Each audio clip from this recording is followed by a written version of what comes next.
player-coach relationship is obviously huge, especially at the quarterback position, because when I'm out on the field, I'm basically like an extended version of the coach. So we have to be on the same page to make it work. And we do have a great relationship. Coach Quinn and I, we've had many meetings where we just sit down and talk about football, about stuff off the field. He's a great guy, and we have a great relationship. So that helps us be successful.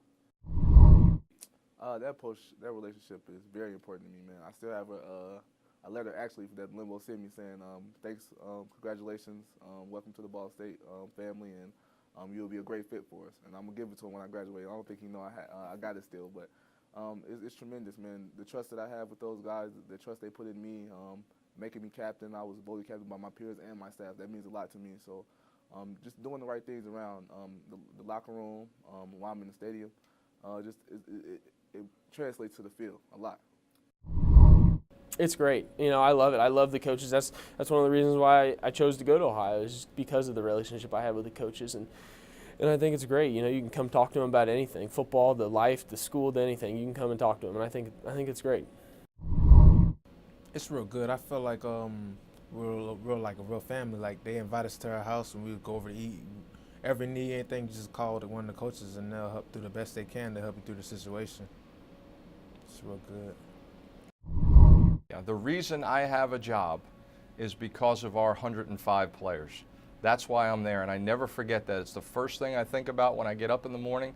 It's the last thing I think about when I go to bed at night. And everything we do is to try to make it a great, great experience for them, so that after they graduate and after football's over, they're still connected. They still feel a part of the Ball State football family. They want to give back for the next 50 years because it was so special for them while they were there. So how do we do it? Well, first of all, you got to support them academically, and you got to make sure that you're maximizing their potential in the classroom. And our players know that I'm going to be very involved in their life from an academic standpoint. We've got an awesome summer internship program where a lot of our best and brightest kids are working in local businesses in Muncie, and that's giving them great job experience. It's connecting them with our community. It's making people feel closer to our program, and it's been a great bridge between the university as a whole and the Muncie community. Well, all our coaches are players' coaches, meaning they have like really strong relationship with their players, and that's something that we really care about, because they not only care about us being on their team and making them look good, but they care about our well-being as a person, our academics, everything like that. So it makes us in turn play harder, and we'll go through just about anything for these coaches, as opposed to just having a coach that's, oh, you're all football, and then we send you on your way. But they're really like, if you ever need something in the future, come back and see us. And even if it's just someone to talk to, like, I can call my coaches about anything, and that's really important to me, and that's really important to my family. Coach Carey, I really respect him, because he was the first coach to give me the opportunity to compete, not to play, but just to compete for a spot.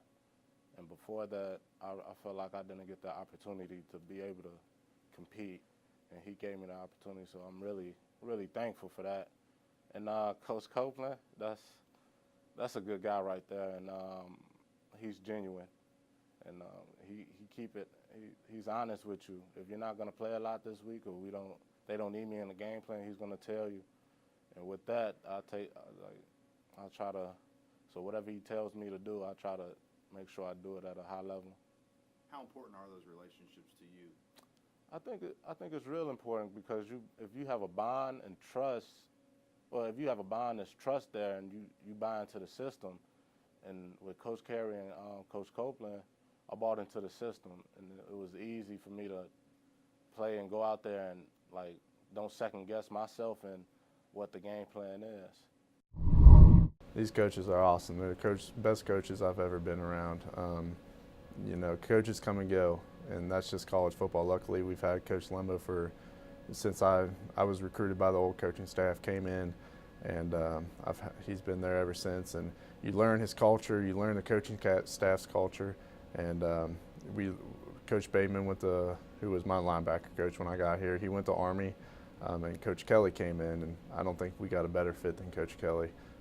All the guys, we don't have enough good things to say about him, and he really understands where we come from as players, and he come in with no ego at all, which makes it kind of fun to work with, because he wants to adjust to what we've learned and keeping the same keeping the same language we say in the meeting rooms. You know how if every coach has its own different verbiage and words that they use, but he kind of adjusts to us and makes it easy for us, which is pretty cool.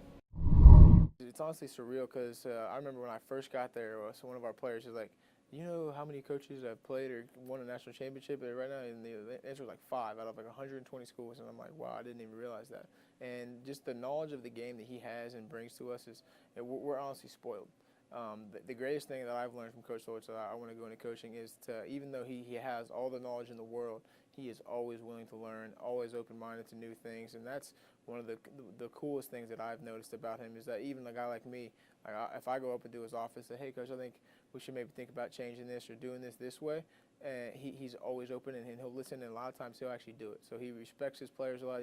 He puts a lot of trust in his position coaches. So as much knowledge as he has, just always willing to learn has been the thing I've taken away from him the most. You know, as far as coaching, just being around great players, and there's so many that I've been around on all the teams that I've been fortunate enough to coach on, and the great thing is that I still communicate with them today. I think that's the beauty of coaching is you know, the wins are great, but when guys call you 10 years later and tell you thanks, that's, you know, rewarding in this profession.